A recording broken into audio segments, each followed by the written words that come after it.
Today's topic before us is Vedantic Dialogues. Now, one special characteristic of Vedantic tradition is the entire Vedantic philosophy is expounded in the scriptures, not in the form of sermons or speeches or dialectics, but rather in the form of dialogues. Many Orientalists like Dewison, Max Muller, Keith have compared many of these dialogues with Socratic dialogues. But there is one basic difference according to anthropologists and historians and philosophers. In Socratic dialogues, the idea was to enable the student to come to the right conclusion at the intellectual level, only at the intellectual level. So that's what we find in Plato's recording of Socrates' dialogues. But in the Vedantic tradition, you find that dialogue takes the student, enables the student to discover the truth himself, to come to a conclusion at the intellectual level, and then at the next stage takes the student to the experience level. This is one basic difference between the method followed by the pre-Christian Greek thinkers like Socrates, Plato, Aristotle, and so on, and the great Vedantic teachers.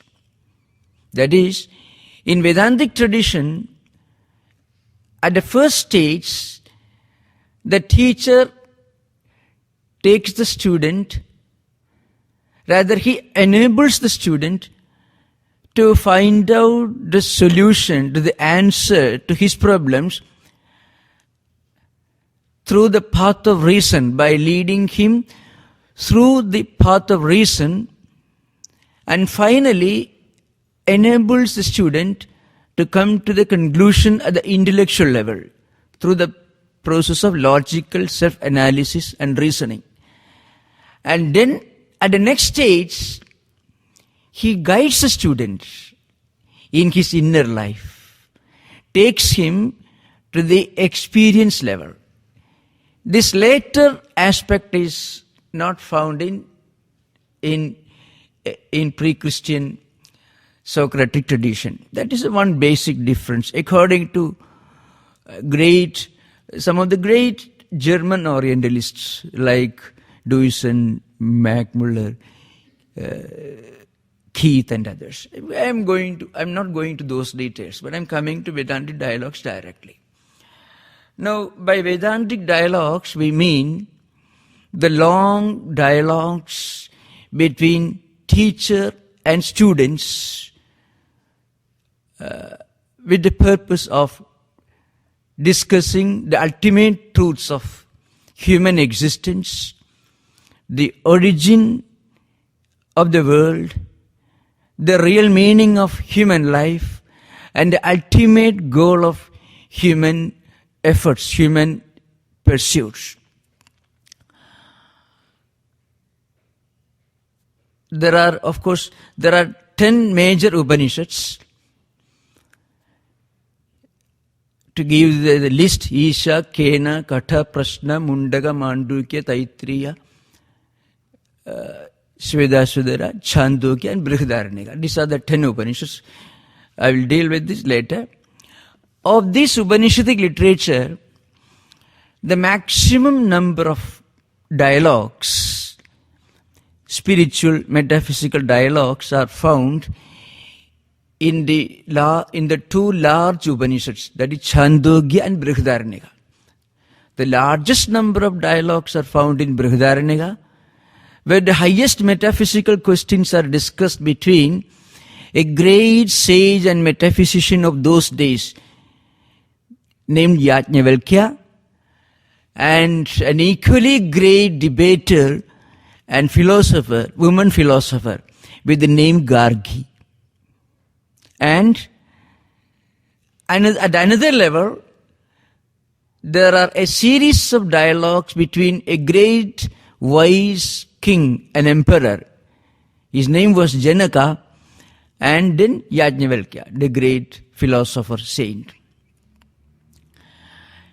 And then in the other great Upanishad, Chandogya, there are innumerable dialogues, but the most well-known dialogue is between a father and his son. Most of you must be familiar with the famous great statement in the Upanishad, Tattwamasi. In English we call thou art that. It is, you are not this body, you are not this mind, you are not this psychophysical mechanism, you are beyond all this, you are the immanent, omnipresent, all-pervading, transcendental reality, which is immanent, which is residing in all living beings, and at the same time, which is a source and sustaining principle of the entire creation.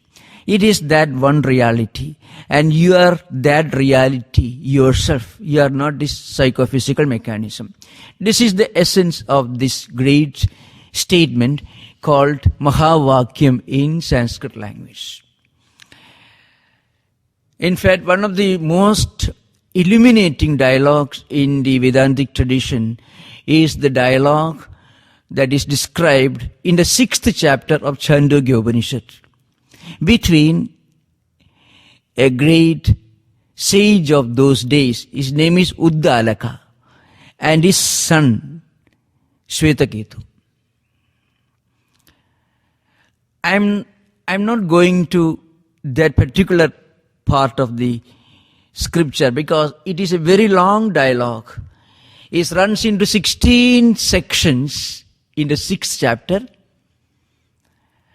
and the questioner asks 8 questions, and through 8 illustrations the teacher describes the essence of Tattwamasi. I shall deal with it in another context, but I shall just give a brief summary of it. The student's name, that is the son, is Shvetaketu, and his father was Uddalaka. Both these great names appear in innumerable contexts in the Vedantic scriptures.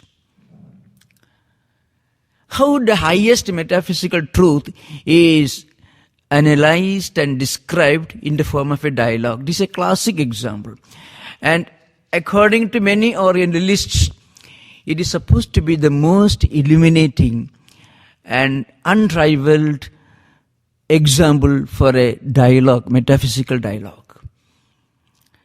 The son, his name is Shvetaketu, as I said. Till his 12th year, he didn't care for any studies. He led a wayward life. And his father was away, perhaps teaching in some forest universities of those days. After some years, the father returned and he found his boy, 12 years old, had neglected his education. Suddenly the father realized. Then he said, well, you should really become a man of knowledge. Please don't become, you see that the expression is very, very interesting, very illuminating. Brahmana was a person who is a seeker of spiritual truth, according to Vedantic tradition. The father tells his son, don't become a Brahmana by apology. Means Brahma Bandhuriva means Brahma Bandhu means you can say your father is a Brahmana, father is a seeker of truth, but you can't say you are yourself a seeker of truth. See, if we can say we ourselves have nothing to speak of as our own, then we would say, well, one of my ancient ancestors was a great man. So don't be like that. You yourself should become a seeker of truth. So he sends his son for education, and after undergoing education for 12 years, this boy returns home. And he has become so egoistic, Mahamana, Anuchyanamani. It means you have become stabdhosi. These are the expressions which the father uses. You have become so egoistic. You have come to the conclusion that you have learned everything. There is nothing more for you to learn. And you are one whom everyone should prostrate before you, and no, you won't respect anyone. This was how the father found his son. Did you learn that which is the key to all knowledge? You have learned different sciences, different branches of learning you have mastered. Did you learn that by learning which everything becomes known? By knowing which everything becomes known. That is the question which the father asked his son. The son said, well, I don't know. Perhaps my teachers themselves didn't know about it. So this boy was not only very proud of his learning, but he also wanted to get a high certificate for humility. Then he says, I am such a wonderful, humble student. Still my teacher did not teach me the supreme knowledge by knowing which everything unknown becomes known. So what is that knowledge? Then the father tells him there is the supreme knowledge, that is in Sanskrit it's called Brahma Vidya, the knowledge of wisdom, the knowledge of Atman, the knowledge of supreme consciousness, the knowledge which takes us to the innate mystical experience which gives us the contentment, the satisfaction, when we feel that there is nothing more to achieve. That supreme spiritual wisdom, it is that supreme wisdom which is the key to all knowledge. Once you get that supreme wisdom, you become all-knowing, you become omniscient. It is not that you learn all the different branches of learning, but rather you learn that supreme truth, you get that supreme spiritual wisdom, which is the key to all other branches of learning, by knowing which life itself begins to appear in a new light. We feel the true meaning of human existence. And this is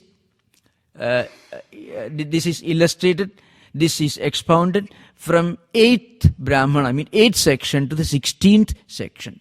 It's a long dialogue. I'm not coming to that. It's a classic example.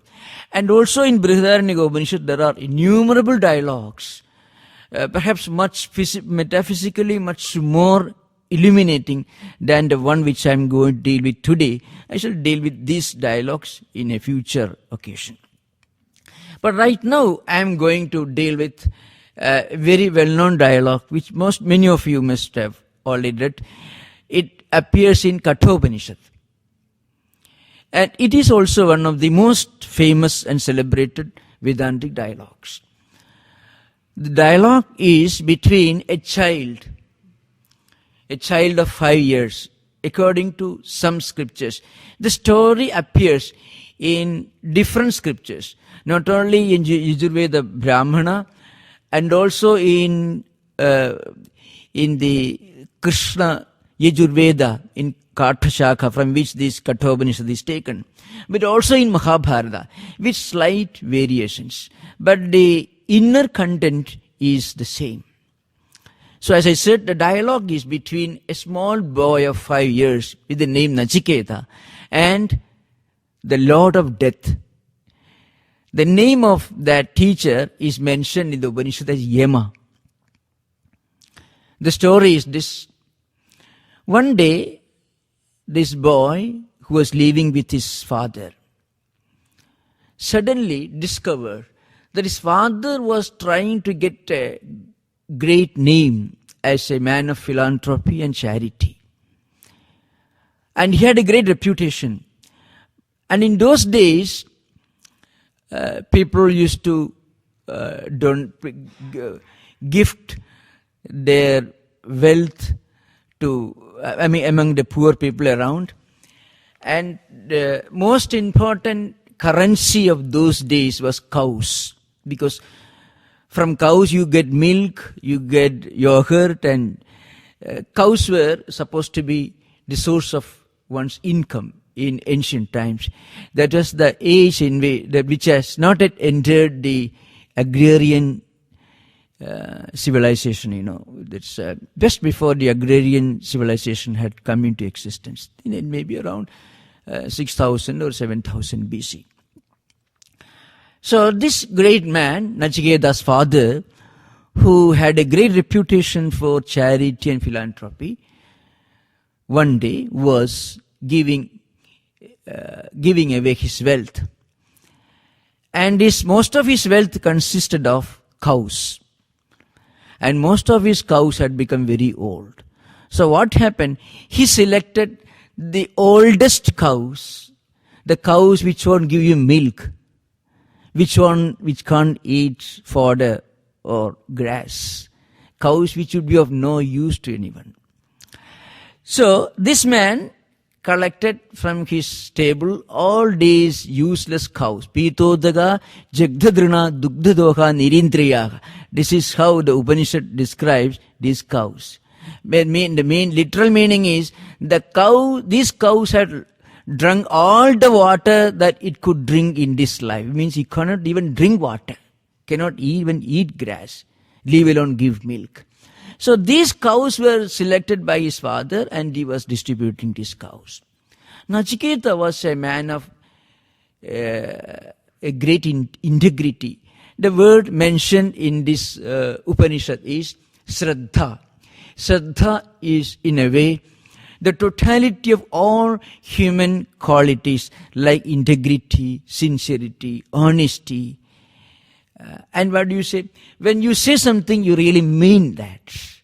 This particular aspect of human character is implied by this Sanskrit word Shraddha, which is the central theme of this Upanishad. So, this Nachiketa found that his father was distributing cows among poor people, thinking that he will get a high reputation as a great man of charity and philanthropy, but giving away useless cows. Now this little boy was watching the whole scene from a distance, and he found, my father, what a wonderful man he is. He has got such a high reputation as a man of charity, as a man of philanthropy, but here he has selected all the worthless cows from the stable and distributing them among people. It is a kind of hypocrisy. It is not correct. So the little boy felt that this is not correct. This aspect of human character is brought out here. Tamha kumaram santam dekshinasu niyamanasu shraddha avivesa saha amanyada. This is mantra. The meaning is this. The boy was watching the whole scene, his father distributing worthless, useless cows among poor people, with a view that he was doing something, thinking that he was doing something grand. Now the Upanishad says, suddenly Shraddha caught hold of him. That's the meaning. Shraddha avivesha. See, if a ghost catches hold of you, it is called avesa, So this great human attribute, which is the essence of, it should be the essence of a spiritual seeker's character, Shraddha, which means integrity, sincerity, honesty, and then, in other words, when you mean what you say, when you say something which you really mean to do, that is called Shraddha. So Nachiketa found that his father did not have Shraddha, but Nachiketa himself was an embodiment of this great human attribute. Then he went to his father and asked him, well, to whom are you going to give me? This is the question. Kasmai mam dasyasi iti. So, tam hovacha pidaram tata. This boy went to his father. who was engaged in distributing these cows. To whom are you going to give me? This is the question. But this question should be understood in the context of a particular aspect of ancient Vedic culture. In ancient Vedic times, an educated, cultured son or daughter was supposed to be the most auspicious wealth, the most essential wealth of parents, because they keep up the lineage, the heritage of the family, because they preserve the values of this family. So, the most important wealth of any family are the children of that family, because they are the people who are going to preserve the tradition and values of family life of that lineage. So, and then Nachiketa knew this. So he said, to whom are you going to give me? Means, if you are really going to give something, you should give something which is precious and which is something dear to you. When you give away a gift, that gift should not be something which you yourself don't like to have. Then you are just, it should go to the disposal agency or somebody. When you really make a gift of anything, you should make a gift of something which is dear to you yourself. And naturally, Nachiketa's father had only one son, no other children, neither daughters nor other sons, only one son. So I am the most precious gift, precious asset that you have got. So you should give me away. Nachiketa, this boy wanted to open his father's eyes, wanted to drive home a bit of, rather to instill a bit of the Shraddha in the heart of his father. And the father didn't care for this question. But then, Ditiyam Tridiyam Sahovaja. Twice and three times this child went to his father and repeated this question, to whom are you going to give me? And father, he got a bit angry. He said, well, Mrityave Tvam Dadamiti. The meaning is this, I am going to give you to the Lord of Death. I am going to make a gift of you to the Lord of Death. This is the first part of the story. So this story has got a great message. So the ideal of Shraddha, as is indicated here. When the father himself was negligent, was indifferent to the real meaning of philanthropy and charity, the son went to him and made him open his eyes.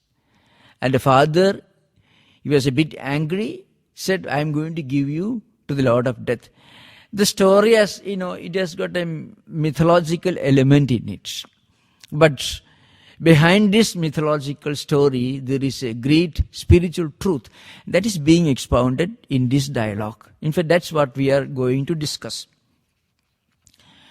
Of course, I'm not going to all the important verses here. Then the child thought, my father wants to give me away to the Lord of Death, but I am not such a bad boy. Bahuna memi prathamo bahuna memi madhyamaha. Says, I am certainly better than many other boys, and I am not the worst of all. There are many who are better than me, but there are many who are not as good as me.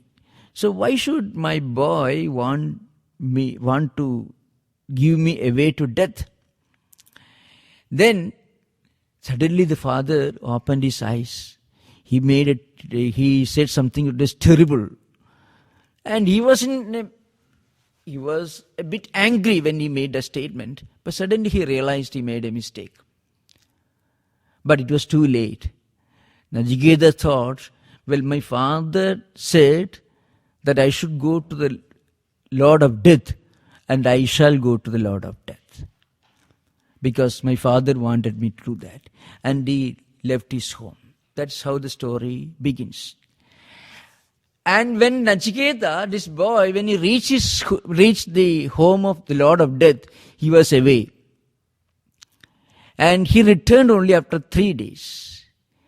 And during these 3 days, this child remained in his home without food and drink.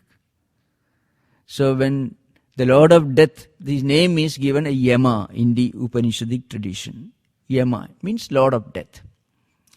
So when he returned home, he suddenly found a little boy waiting to see him. He had not eaten food, he had not even drunk water all these 3 days. So he felt very sorry. Perhaps his relatives must have tried to pursue the boy to eat food, but he refused. I shall not eat food till I meet the Lord of Death. I want to meet him. So, he felt very sorry, the Lord of Death. He said, in compensation for this, I shall give you permission to ask 3 boons. That's how the story begins. In fact, there is the metaphysical and spiritual content of the Upanishads. So the Lord of Death gave permission to the little boy to ask for 3 boons. These 3 boons, in fact, represent 3 stages of human, spiritual, cultural, and intellectual evolution. That is the main content of this dialogue. Now, when the Lord of Death asked him, you can ask for 3 boons. First, he asked for one simple gift. When I go back to my home, my father should not beat me. My father should not scold me. That's the first boon he wanted. He was a little boy.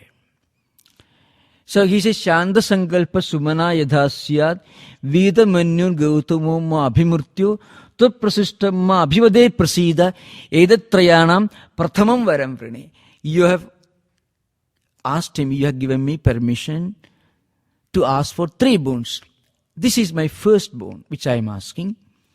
When I go back to my home, my father should be happy. He should talk to me very happy. He should talk to me very happily. He should not be angry with me. Because the child has left his home without father's permission. Father was weeping and crying at this time. He was very much upset. So, in fact, this is the first stage of human evolution, whether cultural, intellectual, or spiritual evolution. We all want to lead a happy material life in this world. Nothing wrong with that. So this is the first boon which Nachiketa asked. And Yama, the teacher, immediately granted that boon. All right. When you go back to your home, your father will be quite happy with you. He will not scold you. He will not scold you for leaving your home without his permission. Now, the second boon which the child asks, it represents the second stage of human evolution. In a way, it also reflects the second stage in the evolution of human civilization also. Nachiketa understood that when he went back, his father would be happy, and because he had seen the Lord of Death directly, a supernatural being, he had received a great gift, and he would be able to lead a very happy life, domestic life. All the material needs fulfilled, all the material wants fulfilled. He was sure of that. Now, then he thought, I may live in this world perhaps for 100 years. But after that, now in Vedantic tradition, existence or life is not in straight line progression. It is in cyclic progression. We are born, we work, we die, and we are reborn. so long as our activities are associated with some motive of desire, we will continue rotating along this cycle. So Nachiketa knew very well that he would be able to lead a very happy life in this world. But what about life after death? So he knew that in heaven people live very happily and live for a very long time. All needs are fulfilled, all wants are fulfilled. There is no problem, nothing. No tension, no anxiety. So he says, after death, you should grant me that I would be able to go to heaven. And this is very natural. You find the idea of going to heaven also is associated with the idea that existence continues after the empirical visible world. A world is exhausted. Animals cannot think of life after death. Only human beings can think of life after death. So the very idea that we continue to live even after death, it reflects a higher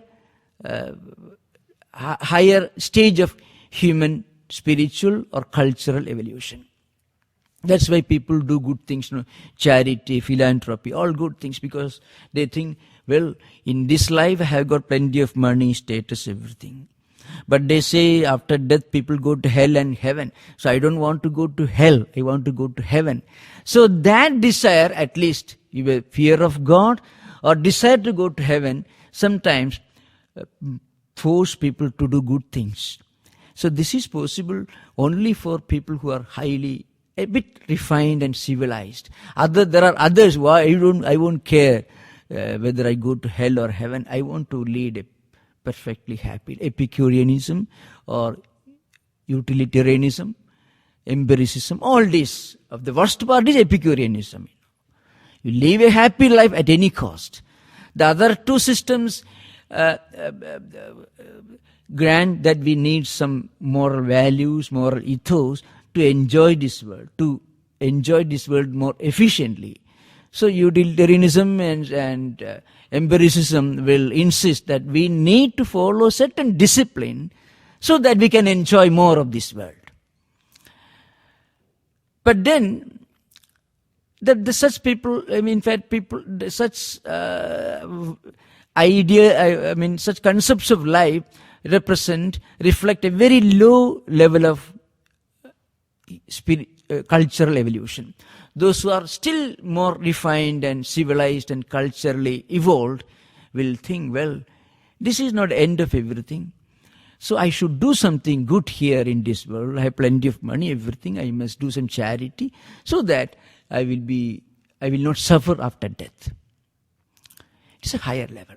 So Nachiketa's next boon, the second boon, is related to going to heaven. Sattum agnim swargyam adheshu mrityu prabruhitam shraddhanaya mahyam swargaloka amrudatvam bhajanti edatrayanam dvitiyam varam vrane. This is the second boon which he asks in the Upanishads. He says, well, please teach me that ritual, Vedic ritual, which will enable me to go to heaven after death. Well, we can say in modern times some charity, philanthropy, service to other people, running a non-profit organization. All these are such activities, because these activities will enable me to have a higher life after death. And not only that, in heaven people live for a long time. Now, please teach me that ritual which will enable me to go to heaven after death. And Yama absolutely had no hesitation, immediately granted. Because Yama knew very well these are very common for any human being. The desire to live a happy life in this world and then a desire to live a happy life in the life after death. It's a very common. Now, Nachiketas doesn't stop here. In fact, all worldly civilizations stop here. Life in this world and life after death. So happy life in this world and happy life in heaven. Here, the normal pursuit of human aspirations comes to an end. But Nachiketa doesn't stop here. Then he says, like Buddha, you know what happened to Buddha? Buddha was born in an affluent royal family. He had everything that is needed for enjoying life in this world. Then one day, it seems that he saw a dying man. Of course, maybe within a period of 3 weeks, it is stated, according to Buddha Vijaya, Ashwaghosa Buddha Vijaya. He saw a sick man, an old man, a dying man, and also a great ascetic. When he looked at the ascetic, he found there was perfect joy on his face. And he had nothing about him, maybe just some rags he was wearing. But there was joy and happiness and bliss, an air of bliss lit on his face. Before that, he found that life in this world is not happy for all. Because his father wanted him to live a very happy life. Buddha's father had consulted an astrologer just when he was born. And the astrologer had predicted that this boy would become a mendicant. So his father, who was a king, was naturally upset, because if his son was going to be a mendicant, then the country will go to anarchy. It will become, after there will be no one to look after the kingdom. So the father was unhappy. So he wanted to keep his son within the confines of the palace, so that he won't see anything. He won't learn anything about the misery or the unhappy part of human existence. But one day, accidentally, he saw a dead man, a dead body being taken to the cremation ground. On another occasion, he saw a sick man. And on another occasion, he saw an old man. Then he realized death, sickness, old age, these are also part of human existence. That made him open his eyes. And he left his kingdom. Now, Nachiketa knew that heaven is just a temporary, just a transition point. After all, what we think of heaven, in whichever religion we read about this heaven, is nothing but an extension of happy life in this world. Nothing more than that. Heaven is just an extension of all the pleasures, all the happiness that we can conceive of in this world. And Nachiketa knew very well that heavenly life is not eternal, not everlasting. You can live in heaven only in direct proportion to the amount of good deeds you have done in this world. When that account is exhausted, you will have to come back to this world. Again, lead a miserable life. So, Nachiketa wanted to know what lies beyond death. Is there something permanent, everlasting in this world? That is how the Upanishad slowly takes the reader to the highest spiritual wisdom in the form of a dialogue. It begins with life in this world, with the realities associated with life in this world, with all empirical problems and trappings of empirical life. And then it takes you to the next ideal of existence, heaven. And then the Upanishad takes you to the highest metaphysical and spiritual level of spiritual pursuit. So Nachiketas ask a question about the Yayam Prede Vijigitsa Manushi, Asti Tyege Nayam Asti Chaigi, Edad Vidya Manusishtas Toyaham, Varanamesha Varastrutiyaha. The third boon I am asking is this. Some people say that death is the end of this journey. There is nothing beyond death. Death is something truly frightening for those who think that death is the end of everything. But death is only a transition point for those who realizes that death is only a creative crisis. Beyond that, there is something which continues to exist even after the destruction of this human body, which we call by the word death. So Nachiketas asked the question, some people say that death is the end of human existence. There is nothing that remains after death. And according to some other people, well, that's not the end of the journey. So in the Upanishad tradition, there is Dehendriya Sankhata Vetirikta Atma. There is one Atman, the self or consciousness, which is distinct and different from the psychophysical mechanism and this body-mind-intellect complex. Nachiketas is actually directing his question, focusing his question on this point, but he clothes his idea in the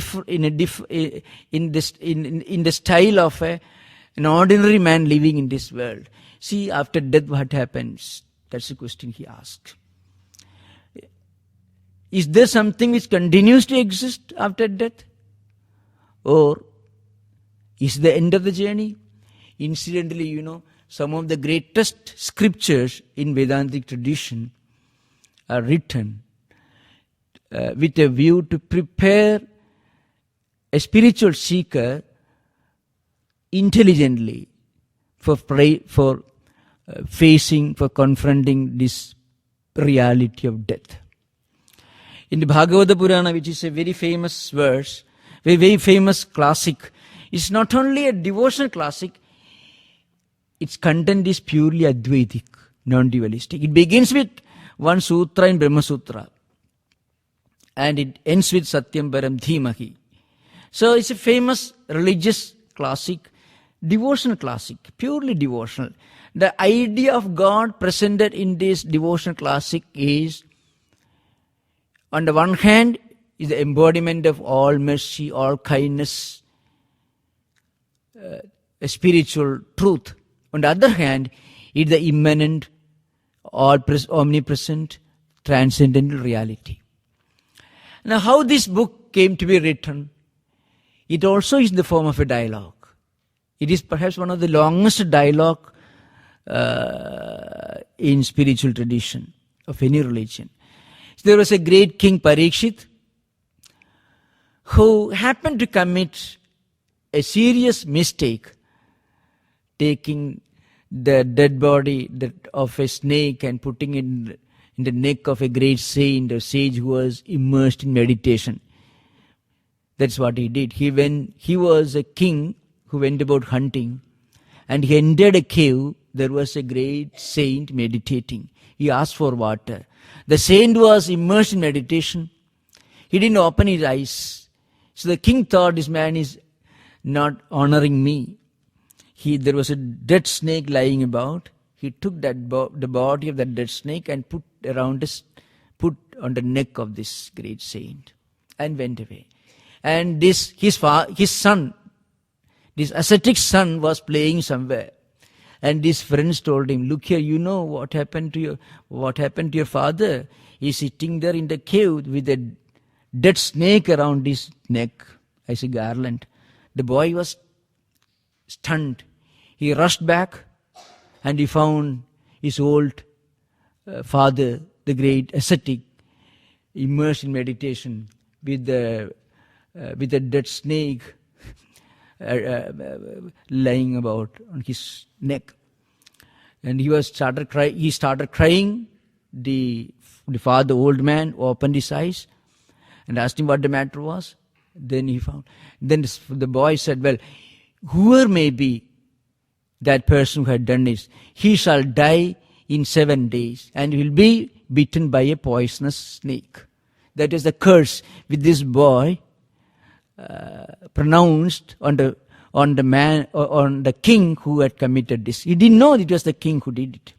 Anyway, the saint was quite unhappy because his son had cursed a great king who was otherwise a man of good reputation, but in a fit of anger he did this. And he informed the king.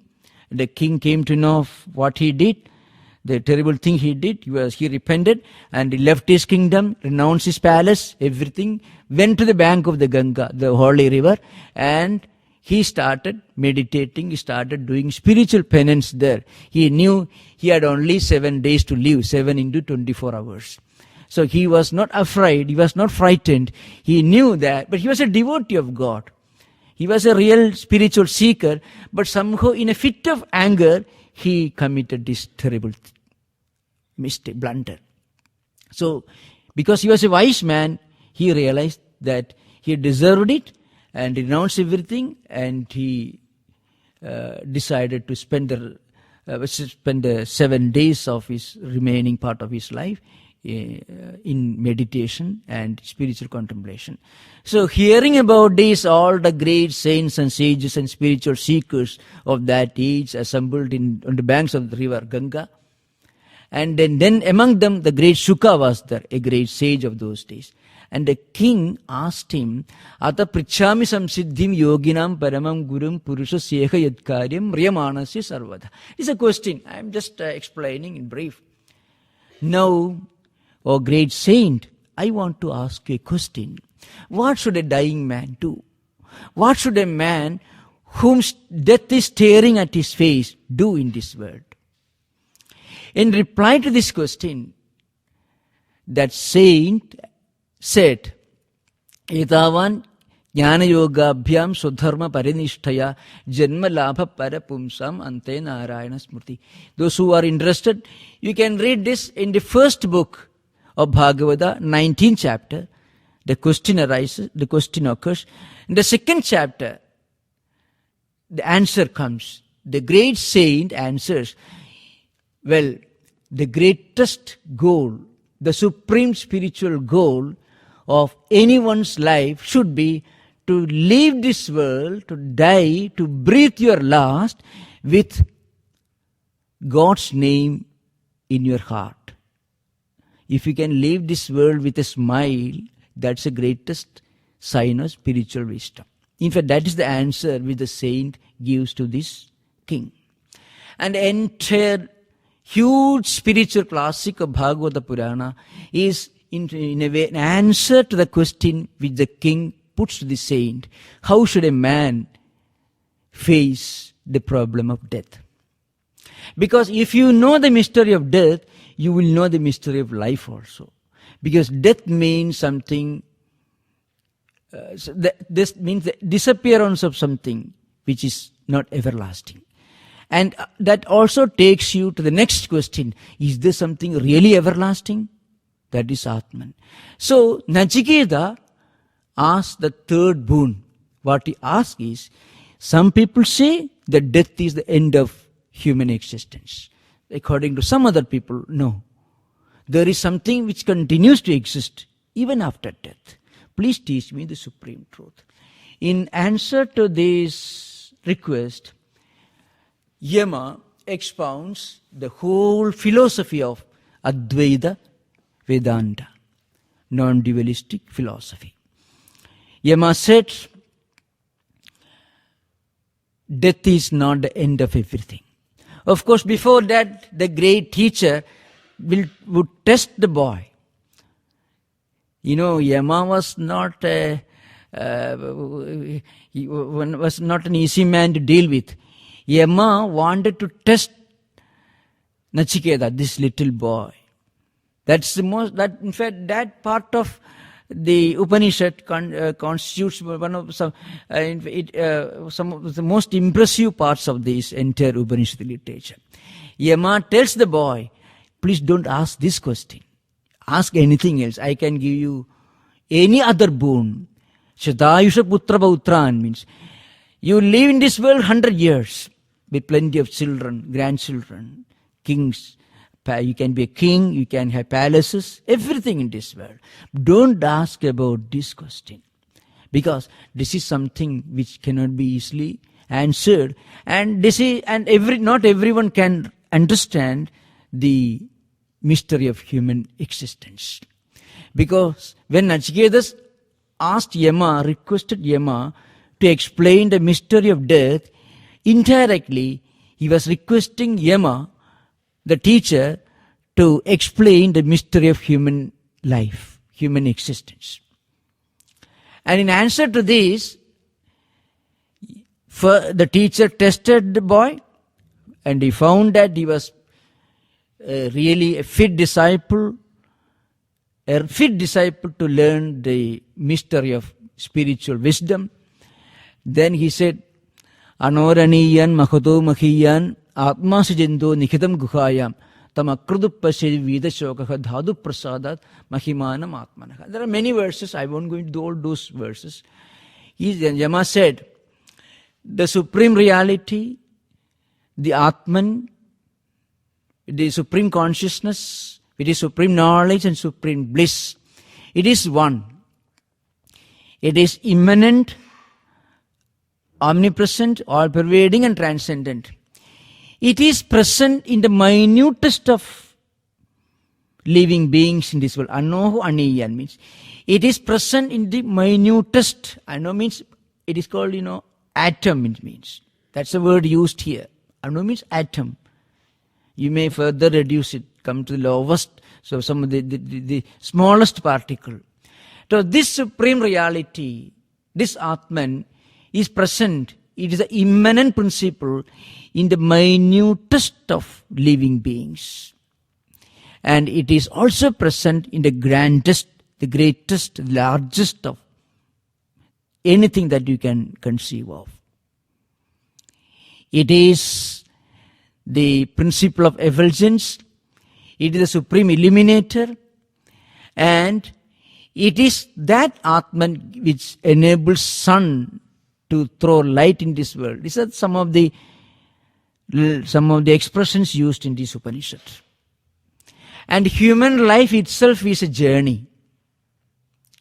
So Atmanam Ridhinam Vidhi, Shariram Ridhamevaja, Buddhim tu Saradhim Vidhi, Mana Pragrahamevaja. And so on, the Upanishad continues. Human existence, human life is compared to a journey. Somebody who travels in a chariot. The one who owns the chariot is Atman. And his body is the chariot, the vehicle. And the reins that you use to control the horses is human mind. And then these horses, these are all senses of perception and senses of action. And the path of journey, the path that you have to take, is the whole of human existence. Those who try to control their senses, rein in the horses, and direct the journey towards a supreme spiritual goal, they will reach the supreme goal. Others will fall by the wayside. This is a literal translation. The meaning is this: death is not the end of human existence. It is not the end of the road. Death is only just a semicolon or a comma perhaps. The journey continues. There is something in this world which is called Atman, which is everlasting, which is permanent, which is immanent, transcendent, and also omnipresent. And in reality, within all of us, this Atman, this self, this supreme consciousness is present. Through good actions, good thoughts, and good deeds, we can manifest more and more the presence of the supreme consciousness, within all of us. For that, we have to divert the senses towards creative channels.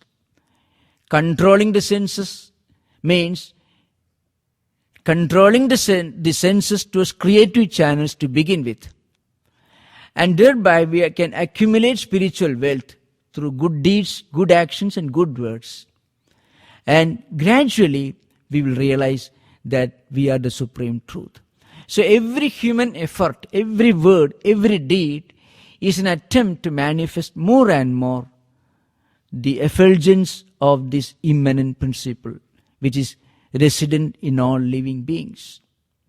This is the essence of the metaphysical spiritual wisdom, yet which the teacher of Kathopanishad, Yama, instructs the disciple Nachiketas. I have put in a very, very brief, superficial way, because the Upanishad is highly metaphysical. So in a single talk for about maybe less than an hour, we cannot do more justice. Now, the Upanishad is one of the most sublime examples of metaphysical and spiritual dialogues in the entire Vedantic literature. Om, peace, peace, peace.